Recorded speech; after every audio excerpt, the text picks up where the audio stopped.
Welcome, Dr. Phil McGraw, everybody.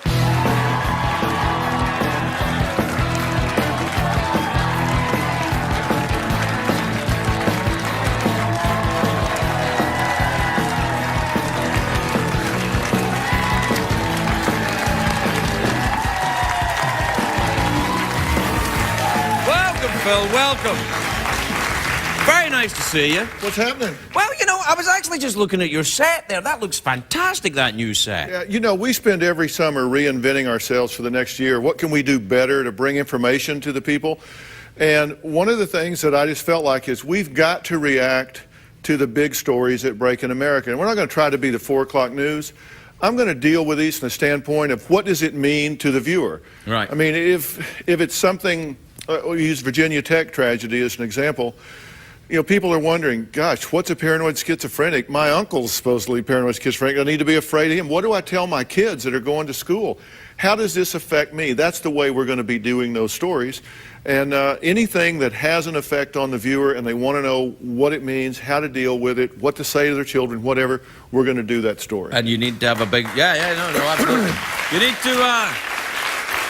I like you need to have the big set to do it, because if I said that to CBS, I say, I want to do all that, they'd say, well, you can do that with the old set. Yeah, well... Yeah. But we didn't think so. All right, well... You know, we're actually, you know, we're now hooked into the biggest news service in the world. We've got like 10, 11 different satellite lines coming in and going out, so we can talk to people all over the world, instantaneous. We're prepared to go live. We're prepared to shoot at midnight. Whatever it happens, we're going to deal with it. So. Now, are you going to be live then? The show's going to be live all the time? Necessary. When it's necessary, it will be. Now, we still have our regular set. Yeah, what are you going to do this year? You're going to do, what about the usual staple stuff, you know, the addictions and the, you know, crazy folks? It's not usual.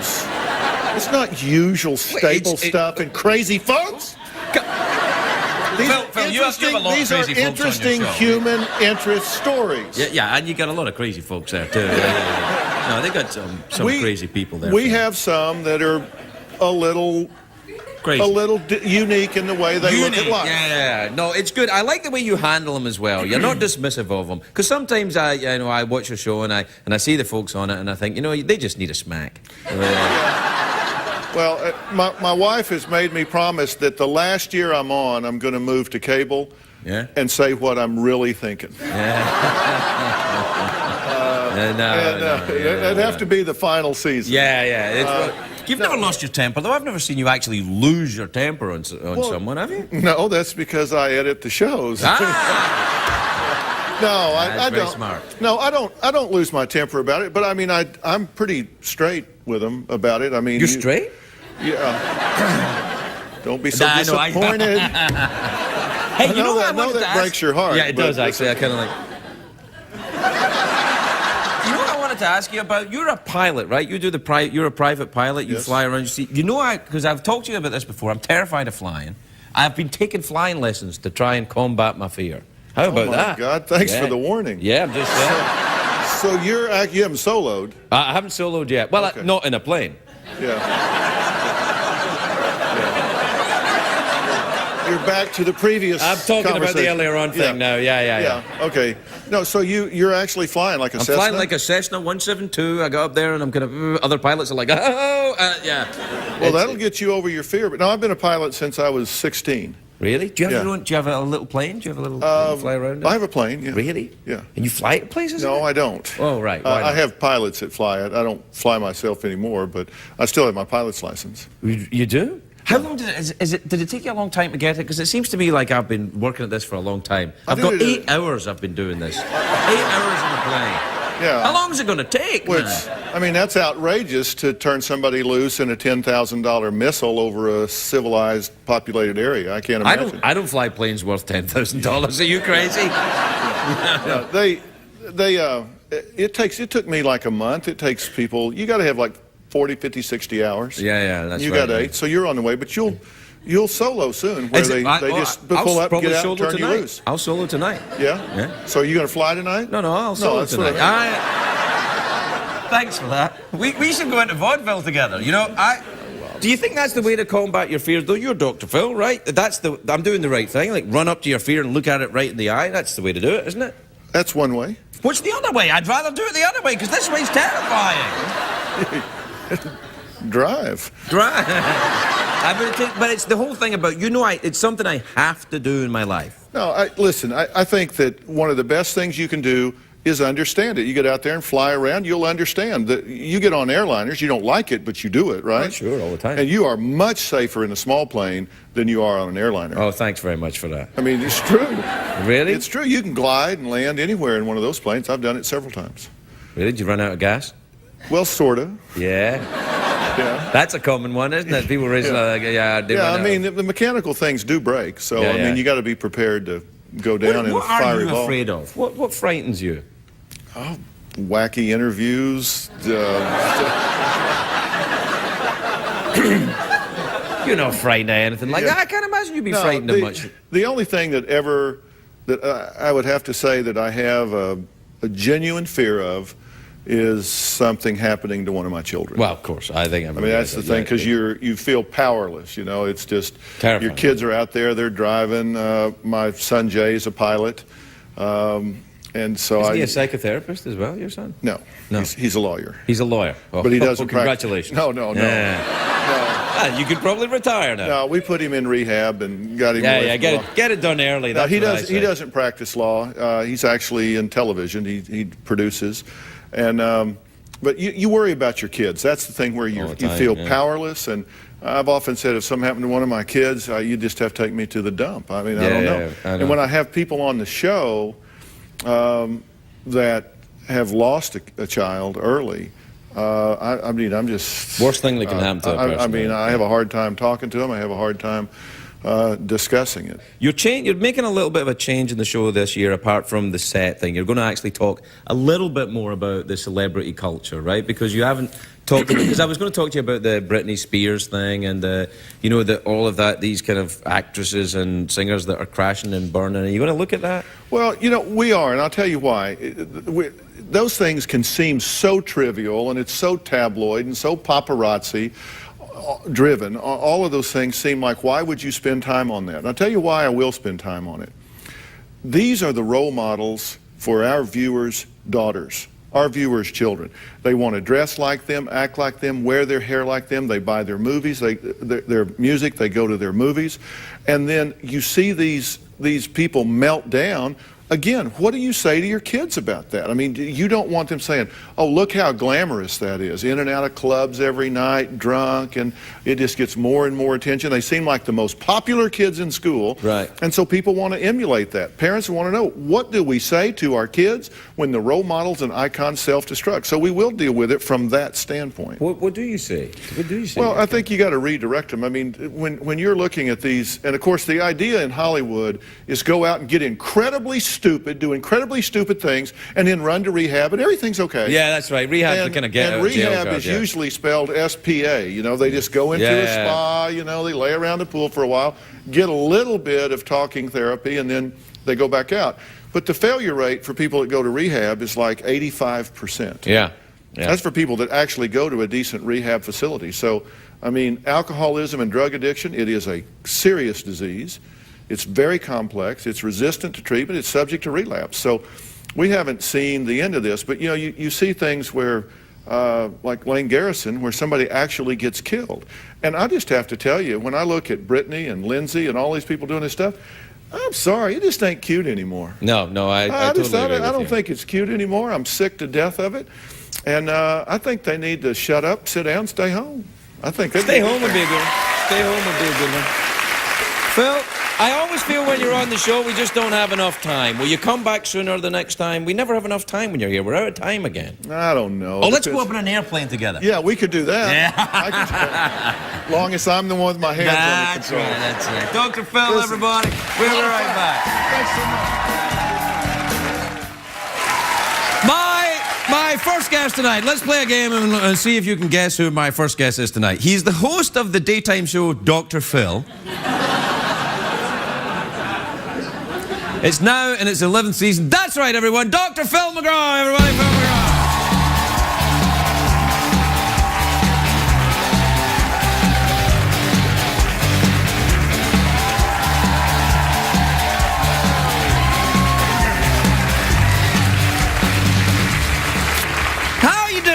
Rex, you good? Well, I'm all right. How about you? Well, I'm all right, I guess. I don't know. I don't want to give too much information away unless in case I was actually feeling pretty good about coming out here till I watched the first part of the show. What the hell, man?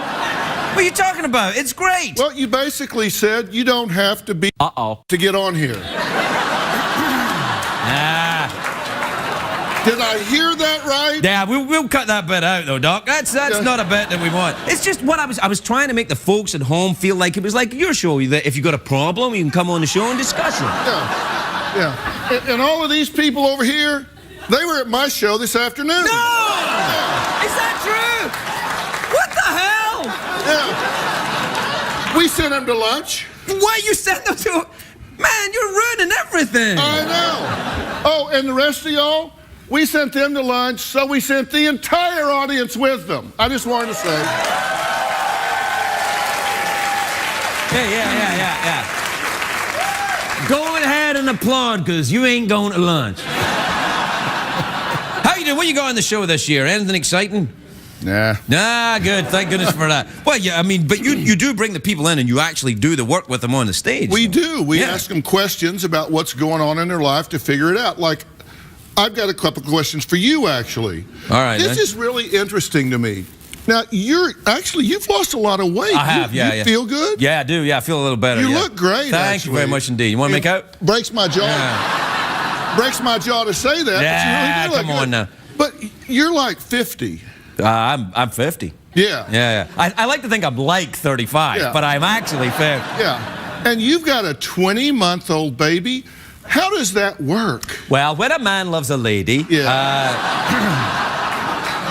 I got that part, but I've got a grandkid that'll come over, and we have a great time for, like, the afternoon. Yeah. And then I'm exhausted, and so I send them back home. Yeah. And I go fall asleep in my chair. You don't do that. You have them 24/7. Yeah. Doesn't that wear you out at this age? No, I just send them to someone else's kids. Okay, well, I just go, hey, you're about the right age to have a kid. Look after this one for a little while. But you're a big TV star, so you can afford staff and nannies. Yeah, that's right. You're like my wife has staff around the house. You kidding me?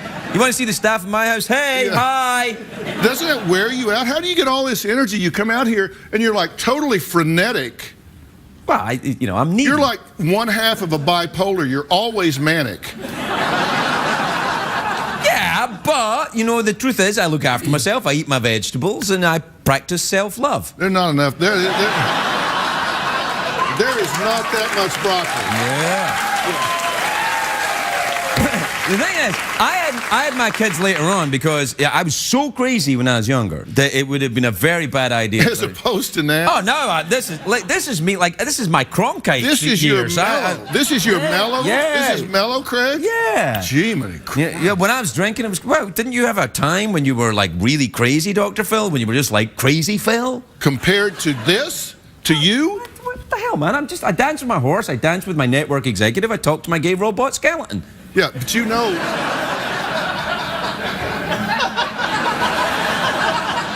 If you host a late night talk show with a gay robot and a horse, it's time to reevaluate your situation. What the hell, man? Are you free in the afternoon? Yeah, man. Let's talk after. Yeah, let's talk about that. It's funny when you turned on him. I got the feeling it was like a tank turning. It was like the sights were just going. I thought, oh, he's in trouble. Are you still flying airplanes? I know you're a pilot. No, I don't fly much anymore because I have to tell you, when you work all day and then you say, okay, I want to go home, so you go fly yourself home. Yeah. I remember one time passing Houston. And then I don't remember anything until I was passing Dallas. Ooh. And I thought, did I go to sleep or was I like in a trance or what? And that was the last time I said, all right, that's it. Yeah. Autopilot or because you know how the plane vibrates. Yeah, you gotta get real But you started flying, right? Yeah. No, I got a pilot's license, but I don't fly myself around. I don't trust me. In fact, I don't get in the plane unless someone else is flying it. What did you? So. Did you get a passenger license? What do you mean you don't? Kind of. No, I got my pilot's license, but I don't like to go in the plane unless there's a better pilot in the plane than me. I don't fly my own unless it's for currency or you know getting stuff up. I don't mean I fly for currency like I take money. Right. You know what I'm talking about. You're a pilot. I mean, it's like to build your you hours. have to keep your hours up. Right, and all that kind But of stuff. I tend to fly with better pilots than me. I didn't start flying until I was 45. Yeah. You know. So I what go are you for flying? You mean airplanes. I mean, like fly a Cessna? Yeah, I had a little side of Cessna 182 for a while, but I don't have one right now. What I want is one of them old Concords, but they're pretty expensive. Yeah, that's true. And you can't land them just anywhere. I can. Yeah. Yeah. That's a problem. You ever get into a problem with the airplane? Well, I've had a few times that I didn't exactly land on an airport, and that's not good. That's not good. That also contributed to my deciding to let somebody else do the flying. Yeah. The people like it when you land on an airport or near the airport. You know, farmers don't like that. They work on those crops and then you mow them down. They don't like that. Well, as long as you go in the direction of the crop. Yeah, if well, you go across no, I've had to come take the wings off of it, put it on a truck, and take it back to the. You ran out of gas, didn't you? Sort of. Yeah. What would you flying? Well, sort of. I was in a plane. Yeah. That it can worked happen. for you. It worked for you. Yeah. You know, once my first solo flight over the San Gabriel Mountains, I was about halfway over and I thought, this is the worst idea I ever had in my entire life. This is terrible. Do you never think that when you're in a plane on your own? Well, on your first solo flight, you flew over the mountains? Well, my first, away from the airport. They were trying to get rid of you. Yeah. Because listen, they don't do that on the first flight. Well, the San Gabriels, they're about, 40 feet. But still, nonetheless. No, they get up there, actually. Nonetheless. Yeah. Anyway, we're out of time. You want some fruit? No, thank you. Listen, you want some fruit? I do. Okay. Yeah. All right, look at this. Now, I drew a face on one of the pieces of fruit, but it's still clean. You can still eat it. I feel good about that. All right. Here, I tell you what. Hold these for a minute, would you, Doctor? Thanks. There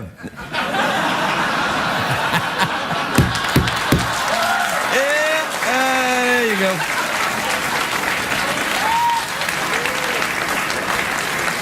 Why do I feel like somebody just slipped up and wrote stupid on my forehead? Come on, that's not true. You want any of this? Because it's all reasonably priced. It's all reasonably priced? Yeah. Did you get this out of your garden? No. Where'd you get it? CBS garden. And why am I holding this? Is this getting ready to blow up, or have you been doing something really unnatural with these? It's just a bit, I'm trying to, how, like, you end a segment on the show. I'm like, well, I don't know how to end this. So I just say, you want some fruit or an awkward pause? You want to, like, we're done, I would go with the awkward pause. All right, let's do an awkward pause involving fruit. Okay. All right, you ready?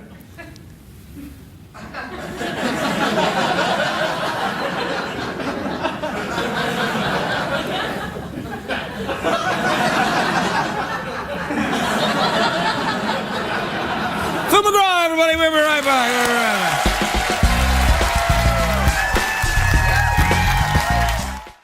We have to take a commercial break. You want to do the commercial break thing? Yeah, I think I'll do a little Dr. Phil type thing here. Well, Dr. Phil's the guy. He's my first guest. Yeah. He'll be on after the commercial Yeah, break. I want to go out with a little Dr. Phil. Well, you're going to do an impression of Dr. I think Phil, so. yet he's here? He might be backstage and hear it. I'm dead and have no fear. Okay.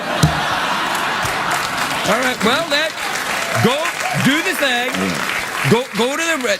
Ladies and gentlemen, the late Jeffrey Peterson as Dr. Phil. Ask yourself, are you hosting this show because you want to or because you can't remember how to get out of the friggin' building?